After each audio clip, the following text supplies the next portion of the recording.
So hi, we're down at EGX at the Crystal Rift booth, and I'm joined by Nick from the development team. We're going to answer a few questions just.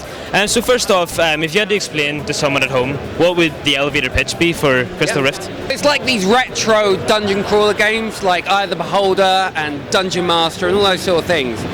More recently, obviously, Grimrock, heavily influenced by them as well. We're using the same influences, but we're doing it in VR. So that would be the main selling point. I'm just after having a tech demo of it, and it's super immersive. You know, the head tracking and all really makes the difference. Developing for virtual reality, it's a thing we're seeing a lot more in the industry. Has there been any unexpected hindrances from developing for the platform? Yeah, I mean, VR's got its own difficulties. I think the last year or two, people have been really getting to grips of what works in VR and what doesn't. I think from a technical standpoint, literally what doesn't work is making people sick, and there's a real risk of giving people motion sickness if you do certain things. So a lot of the work is what can you do to reduce or eliminate that. And so we've got comfort options in the game where you can literally eliminate all sickness because it reduces and eliminates all movement. So you can instantly move from square to square. I mean, so it's grid-based. You move like 2 by 2 meter grids and you move one at a time. So you're either smoothly moving between them or instantly moving, or an amount in between of that. You can set your comfort level. That's one thing, but there's plenty of other considerations for VR, not least because you can literally look everywhere.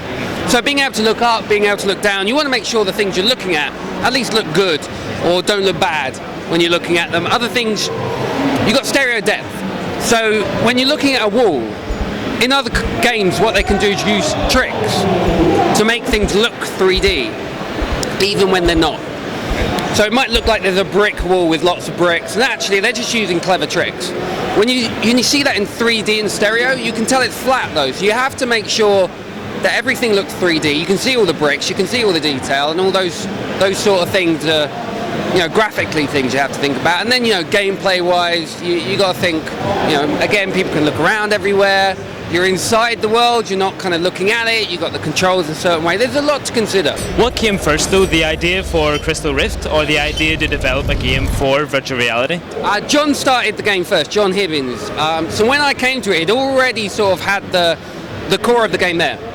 And he was, getting influenced by all those retro dungeon crawlers. And I think he literally, wanted to make something in VR, or he wanted to make a game like that, and immediately thought that would be great for VR. And then when I came to it, he'd been working on it for a few months, and I sort of saw the core of the game was already there. You could walk down these corridors.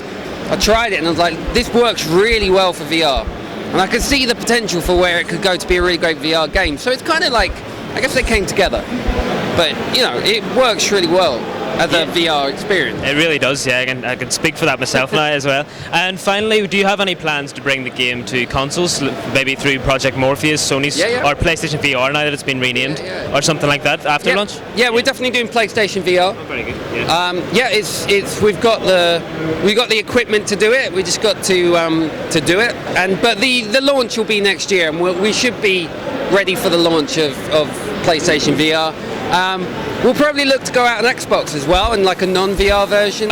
Project HoloLens. The augmented reality, so it's a bit different. Which is great, but it's not the same. And you can do VR-like things, but it's not VR. So we probably won't be coming out on that, but Well, thank you very much for your time. It's been a pleasure, and all the best for Crystal Rift. Cool. Okay. Thanks very much.